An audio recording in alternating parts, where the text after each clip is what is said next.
మీరు కూడా చూస్తున్నారు కదా, రియాజ్ సలీంని ఫాలో అవుతూ ఉన్నారు. చాలా మందికి అతని గురించి అనేక డౌట్స్ ఉన్నాయి. అసలు రియాజ్ సలీం ఎవరు?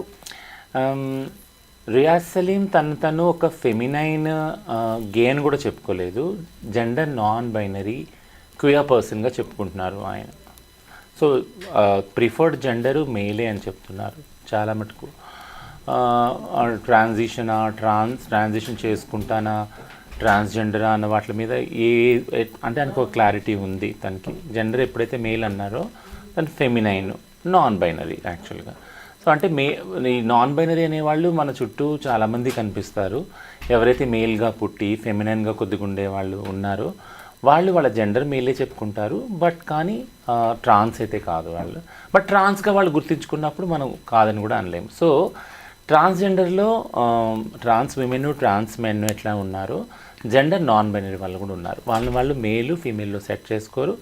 ఐదర్ ఫెమినైన్గా ఉంటారు, లేదా ట్రాన్స్ మెన్ అయితే మ్యాస్కులైన్గా ఉంటారు అనమాట. సో అదొక identity. It's a part of transgender community only unless until they identify themselves. Riyaz Saleem గురించి మీకు బాగా తెలుసు. అతను ఎక్కడ పుట్టాడు, ఏం చదువుకున్నాడు, ఇప్పుడు ఏం చేస్తున్నాడు, వాటి గురించి మీ ద్వారా అతని స్టోరీ తెలుసుకోవాలని. చాలా కష్టపడి నా ఫ్యామిలీ నుంచి వచ్చారు వారు. కేరళలోకి వచ్చి ఏరియాలో చాలా డ్రీమ్స్ తోటి చాలా మటుకు తను మేకప్ ఆర్టిస్ట్ లాగా ఎదగాలి అని ఎంతో కష్టపడి, వాళ్ళ అమ్మగారు కూడా చిన్న ఉద్యోగం 10,000 సంపాదించి ఇల్లుని గడుపుకునే ఆ స్థాయిలో నుంచి ఈరోజు తనకంటూ ఒక ప్రత్యేకమైన ఇల్లు, బంగ్లా కట్టుకునే ప్లానింగ్లో నిజంగా ఉన్నారు అంటే నిజంగా హర్షించదగ్గ విషయం. ఎంతో కృషి ఉండుంటుంది యాక్చువల్గా తను. సో ఇనీషియల్గా జస్ట్ ఒక మేకప్ ఆర్టిస్ట్గానే తనకి ఆడమ్మాయిలాగా లిప్స్టిక్ పెట్టుకోవటము, ఐ ల్యాషెస్, ఐ మేకప్ చేసుకోవటము, ఫ్లాషీగా కొన్ని ప్రోడక్ట్స్, బ్యూటీ ప్రోడక్ట్స్ని ప్రమోట్ చేసేలాగా తన రీల్స్ అన్నీ ఉన్నాయి. ఆ విధంగానే తను ఎగ్జిబిట్ చేసుకున్నారు. రీల్స్ కూడా ఉన్నాయి. బట్ ఆల్ ద సడన్ ఒక మంచి ప్రోగ్రెస్ తనలో ఏం కనపడింది అంటే, నాట్ ఓన్లీ అంటే they are educated actually. Riyaz సలీంలో ఉన్న ఒక్క బెస్ట్ స్ట్రెంగ్త్ మనకు చూసినప్పుడు he's very good at English, very good at articulation and whatever the LGBTQ politics గురించి మాట్లాడటంలో, ఫెమినిజం గురించి మాట్లాడటంలో, కాస్టిజం గురించి మాట్లాడటంలో చాలా క్లారిటీ ఉంది తనకి. So I really prize that principles and knowledge actually.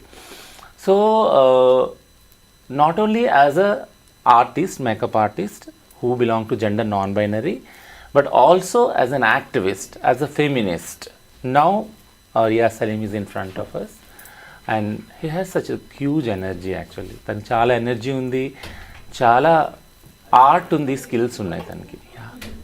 తను భలే నిజంగా హ్యాండ్సమ్గా ఉన్నాడు. అయితే తనవన్నీ చూస్తుంటే తన అటైర్ కావచ్చు, తన హెయిర్ స్టైలు, అసలు అమ్మాయా అబ్బాయా అనే ఒక డౌట్ తనే క్రియేట్ చేస్తున్నాడు కదా, ఒక కన్ఫ్యూజన్ అనేది. అంటే ఇప్పుడు నాన్ బైనరీ అంటే ఎలా ఉంటారు, వీళ్ళు పెళ్లి చేసుకోవచ్చా, అసలు ఏ జెండర్ని వీళ్ళు పెళ్లి చేసుకుంటారు? వెరీ గుడ్ క్వశ్చన్ ఇది. ఎందుకంటే సమాజంలో చాలామందికి ఆడ మగ వాళ్ళకి, ముఖ్యంగా ఆడ మగలోనే ఉంది సమాజం. ట్రాన్స్ వాళ్ళంటే కొద్దిగా ఐడియా ఉంది, ఎందుకంటే హిజ్రా సమాజం ఉంది కాబట్టి వీళ్ళు మగవాళ్ళుగా పుడతారు, తర్వాత సర్జరీలు చేయించుకుంటారు, ఇదంతా చాలామంది తెలిసిన విషయం. బట్ కానీ మా అందరి జర్నీ కూడా ఒకవేళ ఎక్కడైతే సోకాల్డ్ బైనరీ సమాజంలో మాకు యాక్సెప్టెన్స్ రాదో, తెలీదుగో, మేము చిన్నపిల్లగా పుట్టినప్పుడు, నేను ఇంతకుముందు చాలా ఇంటర్వ్యూస్లో చెప్పాను, చిన్నప్పుడు పుట్టినప్పుడు మాకే కన్ఫ్యూజన్ అది. నేను ఎందుకు అబ్బాయిలా పుట్టాను, అమ్మాయిలా ఎందుకు ఆలోచిస్తున్నాను, అమ్మాయిలా ప్రవర్తించాలని ఎందుకు అనిపిస్తుంది అనే దగ్గర నుంచి స్టార్ట్ అవుతుంది మా జర్నీ. సో ఈ జర్నీలో ఎవరైతే లేదు నేను అమ్మాయిగా మారాలి పూర్తిగా అనుకున్న వాళ్ళు ట్రాన్స్గా బయటకు వస్తారు. వచ్చినప్పుడు వాళ్ళకి సమాజంలో, వాళ్ళ కుటుంబంలో ఫస్ట్ యాక్సెప్టెన్స్ దొరకకపోతే బయటకు వచ్చేస్తారు. వాళ్ళు వచ్చి హిజ్రా సమాజంలో కానీ ఇండిపెండెంట్గా బ్రతకటం స్టార్ట్ చేస్తారు. ఇది ట్రాన్స్ జర్నీ యాక్చువల్, ఒక ట్రాన్స్ వ్యక్తి జర్నీ సమాజంలో. బట్ ఇలా రావటం ఇష్టం లేకుండా, ట్రాన్స్ లాగా ఐడెంటిఫై చేసుకోకుండా, బైనరీలో ట్రాన్స్ విమెన్గా కాకుండా, ఫర్ ఎగ్జాంపుల్ ఒక జెండర్ క్యూర్ వ్యక్తి మగ పిల్లాడిగా పుడితే తను ఫెమినైన్గా కూడా ఉంటారు. ఫెమినైన్గా ఇప్పుడు సేమ్ రియాజ్ సలీం లాగా మేకప్ వేసుకోవటము, లిప్స్టిక్ వేసుకోవటము, మాట్లాడటము, నడక, ఇవన్నీ హావభావాలన్నీ ఫిమినైన్గా ఉంటాయి. చాలామంది మనం ఇలాంటి వాళ్ళని చూస్తుంటాం సమాజంలో కదా. పలానా పక్కింటి వాళ్ళ అబ్బాయో కానీ, మన చుట్టూ తెలిసిన చుట్టాలు అబ్బాయో కానీ ఇలా ఉండుంటారు ఫెమినైన్గా. ఇలాంటి వాళ్ళకి చాలా డిస్క్రిమినేషన్ కూడా అదే స్థాయిలో ఉంటుంది. ఎందుకంటే నువ్వు ఆడనా మగ, మీరే అడిగారు ఇప్పుడు ఆడనా మగనా. ఎందుకంటే సమాజం ఎప్పుడు ఆ రెండిట్లో సెట్ అవ్వమని ఫోర్స్ చేస్తుంది. యాక్చువల్గా ఆ జెండర్లోనే మీరు ఉండాలి, ఇది కాకుండా మీరు మధ్యస్థంగా ఉండకూడదు. ఈవెన్ మనం దేవతల్ని కూడా అలాగే చూస్తాం కదా, ట్రాన్స్ వాళ్ళని కూడా అలాగే చూస్తాం కదా. అర్ధనారీశ్వరు అని, లేకుంటే శిఖండి అని, బృహన్నల అని, ఇవన్నీ మనం పేర్లు పెడతాం కదా. సో ఈ వేటిల్లో కూడా సెట్ కాకుండా, ఏ ఐడెంటిటీలో కూడా సెట్ కాకుండా, బైనరీలో సెట్ కాకుండా మధ్యస్థంగా ఉండి వాళ్ళు ఉండే విధంగా వాళ్ళు మేల్గా పుట్టి ఫెమినైన్గా ఉండొచ్చు, ఒకవేళ ఫీమేల్గా పుట్టుంటే మ్యాస్కులిన్గా ఉండొచ్చు. అంటే ఇప్పుడు అమ్మాయిగా పుట్టి పొడుగు జుట్టేసుకొని ఫ్యాన్ షర్ట్ వేసుకోవచ్చు, మగలాగా డ్రైవింగ్ చేస్తూ బైక్ వేసుకుంటూ ఉండొచ్చు. ఇలాంటి వాళ్ళు కూడా చాలామంది అమ్మాయిలు చూస్తాం కదా, వాళ్ళు ట్రాన్స్ మ్యాస్కులిన్, నాన్ బైనరీ అనమాట. సో ఈ కోవలో ఈ నాన్ బైనరీ గురించి ఎక్కువ డిస్కషన్ ఎందుకు జరగదు అని అంటే మన సమాజంలో, ఇప్పుడు పాయింట్కి వస్తాను. నేను ఇంతకుముందు చెప్పాను, సెక్షువాలిటీ, జెండర్ అన్న దాని మీద సమాజంలో క్లారిటీ లేదు. మీరు ఎప్పుడైనా ఎవరైనా అడిగితే మీ సెక్స్ ఏంటంటే మేల్ అని చెప్తారు, మీ జెండర్ ఏంటంటే మేల్ అని చెప్తారు. అదే విషయం ఆడవాళ్ళని అడిగిన మీ సెక్స్ ఫీమేల్ అని చెప్తారు, జెండర్ మేల్ అని చెప్తారు. కానీ ఒక ట్రాన్స్ వాళ్ళని మీ సెక్స్ ఏంటని అడిగితే, ఒకవేళ నన్ను అడిగారు అనుకోండి, బై బర్త్ నేను మేలే కదా, సెక్స్ మేలే, ఇప్పుడు నేను ట్రాన్సిషన్ చేసుకొని ఫీమేల్ అయ్యాను యాక్చువల్గా. సో థింగ్ ఏంటంటే ఈ క్లారిటీ లేదు యాక్చువల్గా సమాజంలో. సెక్స్కి, జెండర్కి, సెక్షువాలిటీకి ఎప్పుడు మూడింటిని కలిపేస్తామన్నమాట. ఈ ప్రయత్నంలోనే ఏదైతే జెండర్ నాన్ బైనరీ వాళ్ళు ఉన్నారో, క్వియర్ అంటారు వాళ్ళని, ఆ వర్డ్ యూస్ చేస్తారు. జెండర్ నాన్ బైనరీ, ట్రాన్స్ అని వాళ్ళు ఐడెంటిఫై చేసుకుంటే ట్రాన్స్ అనొచ్చు. వాళ్ళు ఉన్నారో వాళ్ళ గురించి ఎక్కువ డిస్కషన్ లేదు, సెన్సిటైజేషన్ లేదు, ఓరియంటేషన్ లేదు, చాలా మటుకు స్టిగ్మా, డిస్క్రిమినేషన్ ఉంది. వాళ్ళ మీద ఒక ఫోర్స్ ఏముందంటే అయితే మీరు బైనరీలోనే సెట్ కాండి అని. సో దీని గురించి సెన్సిటైజేషన్ చాలా కావాలి, ఓరియంటేషన్ సమాజంలో చాలా కావాలి. ఇప్పుడు రియాజ్ సలీం అనే అబ్బాయి అంటే మెంటాలిటీ అమ్మాయిలాగా ఉంది, అపియరెన్స్ మాత్రం అబ్బాయిలాగా ఉంది. అంటే తను సర్జరీస్కి వెళ్ళి ఫిజికల్గా తనను తాను మార్చుకోవట్లేదు, అలా కూడా ఉండొచ్చు అంటారు. అలా కూడా ఉండొచ్చు, అదే డైవర్సిటీ కదా యాక్చువల్గా. అంటే ఇప్పుడు నేను మగపిల్లాడుగా పుట్టి ఆడపిల్లలాగా నేను ప్రవర్తించడం వల్ల దానివల్ల ఎవరికి నష్టం లేదు కదా, ఎవరికి లేదు.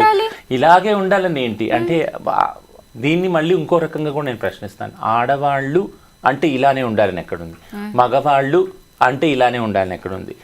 మనం అంటే ఇది ఇలా ఉండాలని అనాదిగా వస్తున్నది ఒక కోఆర్డినేషన్ కోసమని అది అందరికీ అర్థమవుతుంది, ఇంక్లూడ్ ఎల్జీబీటీ వాళ్ళకు కూడా ఆ విషయం అర్థమవుతుంది.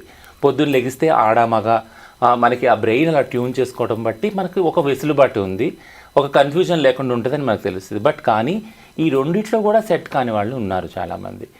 ట్రాన్స్ వాళ్ళు అయితే కొంతమంది ట్రాన్స్ వాళ్ళు మహిళలోనే సెట్ అవుదాం అనుకునే వాళ్ళు ఉన్నారు, ట్రాన్స్ మెన్లో సెట్ అవుదాం అనుకున్నారు. ఈ రెండిట్లో కూడా సెట్ కాని వాళ్ళు మన సమాజంలో చాలామంది ఉన్నారు. వాళ్ళ వల్ల నష్టం ఏం లేదు యాక్చువల్గా, ఈ బైనరీ వాళ్ళకి నష్టం లేదు. ఈ సో కాల్డ్ కోఆర్డినేషన్ ఏదైతే ఉందో, టాయిలెట్స్ కానీ లేకుంటే మేల్ ఫీమేల్ ఏదైతే కోఆర్డినేషన్ ఉందో, అది వీళ్ళ ద్వారా కూడా కావచ్చు, వీళ్ళని కూడా ఇంక్లూడ్ చేసుకొని కావచ్చు. అది నేను చెప్పేది. That's not a challenge actually. Gender non binary అనేది సమాజంలో ఒక ఛాలెంజ్ కాదు, సమాజం దాన్ని ఒక ఛాలెంజ్గా సృష్టించి దాని చుట్టూ ఒక వివక్షతని అల్లింది అనమాట. అంటే ఇతను ఒక అమ్మాయిని పెళ్లి చేసుకొని పిల్లల్ని కనేంత కూడా ఉంటుంది. అది తన రైట్ కదా యాక్చువల్గా. రచన, ఇప్పుడు మీ ఆధార్ కార్డ్ కావచ్చు, పాన్ కార్డ్ కావచ్చు, లేదంటే మీ ఇతర సర్టిఫికేట్స్లో జెండర్ ఏముంటుంది, ఫీమేల్ అనే ఉంటుందా? నేను ట్రాన్స్ అనే పెట్టుకున్నాను, అన్నిట్లో ట్రాన్స్జెండర్ అనే ఉంటుంది. అయితే ఫీమేల్ అని మార్చుకోవడానికి చట్టంలో వెసులుబాటు కూడా ఉంది. ఇప్పుడు ఏదైతే transgender person protection of rights act వచ్చిందో, అది రూల్స్ ఫామ్ అయ్యేటప్పుడు 2020 ఒక డిస్కషన్ జరిగింది, కన్సల్టేషన్. అప్పుడు ఏమన్నారంటే కొంతమంది ట్రాన్స్జెండర్ వాళ్ళు, మాకు ట్రాన్స్జెండర్ అని వద్దు ఐడెంటిటీ కార్డు, మాకైతే మేల్ అని ఇవ్వండి, ఫీమేల్ అని ఇవ్వండి. ఓకే, నాల్సా జడ్జిమెంట్ కూడా అదే చెప్తుంది కదా. నాల్సా జడ్జిమెంట్ ట్రాన్స్జెండర్ వాళ్ళకి you can identify your self yes a male, female, transgender అని చెప్తుంది. సో ఆ జడ్జిమెంట్ని నేట ఉంచకుండా రూల్స్ కూడా ఉండాలి. ఎందుకంటే రూల్స్ ఒకవేళ దానికి ఎగెనిస్ట్కి వెళ్ళిందంటే ఎనీబడి కెన్ ఛాలెంజ్, ఎలా సుప్రీంకోర్టు ఉత్తర్వులు మీరు పాటించలేరని. సో ఇందులో ఒకటి వెసులుబాటు చేసామంటే, ట్రాన్స్జెండర్ సర్టిఫికేట్ మీకు వచ్చాక ఏదైనా ఒక మెడికల్ ప్రొసీజర్ స్టార్ట్ చేసి, అది మెడికల్ కావచ్చు, ఏదైనా ట్రాన్సిషన్ ప్రొసీజర్ కావచ్చు. ఉదాహరణకి లేజర్ ట్రీట్మెంట్ కానీ, హార్మోన్ థెరపీ కానీ, అట్లీస్ట్ ఒక కౌన్సిలింగ్ సెషన్ కానీ ట్రాన్స్జెండర్ వాళ్ళు తీసుకుంటే, వాళ్ళు ఆ డాక్టర్ తోటి ఒక సర్టిఫికేట్ తీసుకొని ఆ వెబ్సైట్లో అప్లోడ్ చేసినప్పుడు వాళ్ళకి మేల్, ఫీమేల్గా సర్టిఫికేట్స్ వస్తాయి. ఎల్జీబీటీక్యూ ఈ కమ్యూనిటీ గురించి కూడా జనాల్లో చాలా గందరగోళం అనేది ఉంది. వీళ్ళు ఎవరెవరు ఎలా ఉంటారో చెప్పగలరా? So LGBTQ is self flexible. L అంటే లెస్బియన్, జీ అంటే గే, బి అంటే బైసెక్షువల్, టీ అంటే ట్రాన్స్జెండర్ వాళ్ళు, ఐ అంటే ఇంటర్సెక్స్ వాళ్ళు, ఏ అంటే అసెక్షువల్. యాక్చువల్గా అబ్రివేషన్ వరకు ఓకే, ఎవరెవరు ఎలా ఉంటారు సో ఏంటి? ప్లస్ అనేది ఇంకా వేరే వేరే ఐడెంటిటీస్ ఉన్నాయి. చాలా పెద్ద ఐడెంటిటీస్ యాక్చువల్గా, ఎందుకంటే డిఫరెన్స్ ఉందా? చాలా డిఫరెన్స్ ఉంది. ఎందుకంటే ఇప్పుడు హిజ్రా అనేది కూడా ఒక ఐడెంటిటీ, కిన్నర్ అనేది ఒక ఐడెంటిటీ, నూపి మాన్వి అనేది నార్త్ ఈస్ట్లో ట్రాన్స్ వాళ్ళ ఐడెంటిటీ, తిరునంగై అనేది సౌత్ వాళ్ళు తమిళనాడులో ఒక ఐడెంటిటీ. సో ప్రాంతాన్ని బట్టి కూడా ఐడెంటిటీస్ ఉన్నాయి అనమాట ఎల్జీబీటీక్యూఐలో. అందుకని ప్లస్ అనే దాన్ని వాడారు. ఇక విషయానికి వస్తే ఎవరు లెస్బియన్, ఎవరు గే, ఎవరు బైసెక్షువల్ అంటే ఇది సెక్షువల్ ఐడెంటిటీ. సెక్షువాలిటీ అంటే సెక్షువల్ అట్రాక్షన్ ఏదైతే ఉందో, ఒక మహిళ రెండో మహిళ పట్ల సెక్షువల్గా అట్రాక్ట్ అయినప్పుడు దీన్ని సెక్షువల్ అట్రాక్షన్ అంటున్నారు, బట్ మేము లవ్ అని అంటాం. అది యాక్చువల్గా ప్రేమలో పడినప్పుడు, ప్రేమించినప్పుడు, ప్రేమతో ఇద్దరు ఒకటైనప్పుడు వాళ్ళని లెస్బియన్ అంటున్నాం.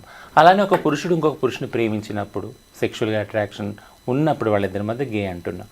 అదే ఒక మహిళ కానీ పురుషుడు కానీ ఇద్దరి పట్ల ఆకర్షితమైనప్పుడు వాళ్ళని బైసెక్షువల్ అంటున్నాం. ఇది ఒక సెక్షువల్ ఐడెంటిటీ యాక్చువల్గా. ట్రాన్స్జెండర్ అనేది జెండర్ ఐడెంటిటీ. సో దీనిలో ముఖ్యంగా సమాజం నిర్ణయించిన రోల్స్ వస్తాయన్నమాట. మగ ఆడ రోల్స్ ఉన్నాయి సమాజంలో.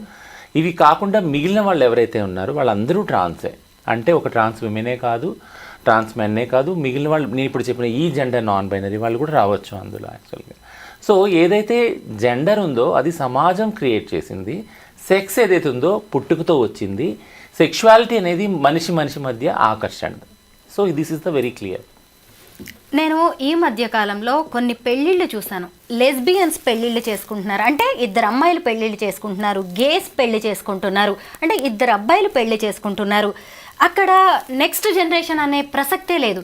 అయినా పెళ్ళి అనేది ఎందుకు అనివార్యం అవుతుంది? ఎందుకు వీళ్ళు పెళ్ళి అనేది చేసుకొని కలిసి ఉండాలనుకుంటున్నారు?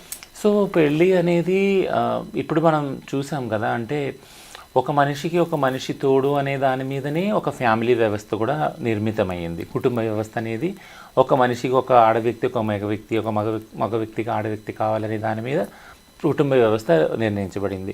బట్ కుటుంబ వ్యవస్థ చుట్టూ ఒకవేళ పిల్లలు పంటారు వాళ్ళని, కొంతమంది పిల్లలు కనలేని వాళ్ళు కూడా ఉన్నారు, పుట్టిన వాళ్ళు కూడా ఉన్నారు. అలా అనేది కుటుంబం కాదని మనం అనలేము కదా. పిల్లలు పుట్టిన వాళ్ళు ఎవరైతే మ్యారేజ్ చేసుకుని ఉన్నారో మొగుడు పిల్లలు, ఒకవేళ వాళ్ళకి పిల్లలు పుట్టలేదనుకో ఫ్యామిలీ అనకుండా ఉంటామా? ఫ్యామిలీ అంటాం వాళ్ళని కూడా. వాళ్ళకి కొన్ని కారణాల వల్ల పిల్లలు కలగలేదు, అదేదన్నా కావచ్చు, ఏ మెడికల్ కారణాల వల్ల కావచ్చు, వాళ్ళు వద్దనుకోవచ్చు, వాళ్ళంతటా వాళ్ళు పిల్లల్ని అని కొన్ని రోజుల తర్వాత అనుకోవచ్చు. పిల్లలు పుట్టడం అయితేనే, పిల్లలు పుడితేనే వాళ్ళ ఫ్యామిలీ అని మాత్రం అనలేము కదా. అదొకటి. రెండోది ఏంటంటే పిల్లలు కనడానికే పెళ్లి చేసుకోవట్లేదు అందరూ. ఇది మళ్ళీ చెప్తున్నాను ప్రతి ఇంటర్వ్యూలో. ఎందుకంటే reproduction is not the ultimate goal for the family or the marriage institution. ఒక మనిషికి ఇంకో మనిషి ప్రేమతోటి, సపోర్ట్ తోటి ఉండడానికి అయ్యే ఒప్పందం మ్యారేజ్. ఓకేనా? అరేంజ్డ్ రిలేషన్షిప్ అన్నా కావచ్చు, లివ్ ఇన్ రిలేషన్షిప్ అన్నా కావచ్చు, ఒక వ్యక్తికి సపోర్ట్గా నిలబడేది ఆ వ్యవస్థ యాక్చువల్గా. దాని చుట్టూ కల్చరల్ పరంగా మనం అల్లింది ఏంటంటే, ఒక అబ్బాయి ఒక అమ్మాయి కలిసి ఉండాలి అంటే పెళ్లి చేసుకుంటే, వాళ్ళు ఒకవేళ విడిపోదలుచుకుంటే, వాళ్ళ మధ్య ఉన్న గొడవలైతే అలాంటి గొడవల్ని డీల్ చేయడానికి మనం కొన్ని చట్టాలని, కొన్ని కల్చర్ని మనం దాని చుట్టూ ఫ్రేమ్ చేసాం. సమాజం అనేది ఫ్రేమ్ చేసింది. ఎందుకంటే పెళ్ళి అనే ఒక ఇన్స్టిట్యూషన్ని కాపాడటానికి, ప్రొటెక్ట్ చేయడానికి. ఎప్పుడంటే అప్పుడు ఇద్దరు వ్యక్తుల దగ్గరకు వచ్చి, ఇప్పుడు ఆడ మగ పెళ్లి చేసుకున్నప్పుడు ఖచ్చితంగా పిల్లలు పుడతారు. వాళ్ళు ఇష్టం వచ్చినప్పుడు విడిపోయారనుకో ఆ పిల్లల భవిష్యత్తు ఏమవుతుంది కదా. సో ఆ పిల్లల భవిష్యత్తు, అలాగే మానసిక మెంటల్ హెల్త్ ఏదైతే ఉంటుందో, ఒకళ్ళ మీద ఒకళ్ళు డిపెండెంట్ అయి ఉంటారు ఇమోషనల్గా. ఆ మెంటల్ హెల్త్ని ప్రొటెక్ట్ చేయడానికని డైవర్స్కి సంబంధించిన చట్టాలు, డొమెస్టిక్ వైలెన్స్ సంబంధించిన చట్టాలు, ఇవన్నీ ఫ్రేమ్ చేసుకున్నారు దాన్ని కాపాడుకోవటానికి, ప్రొటెక్ట్ చేసుకోవటానికి.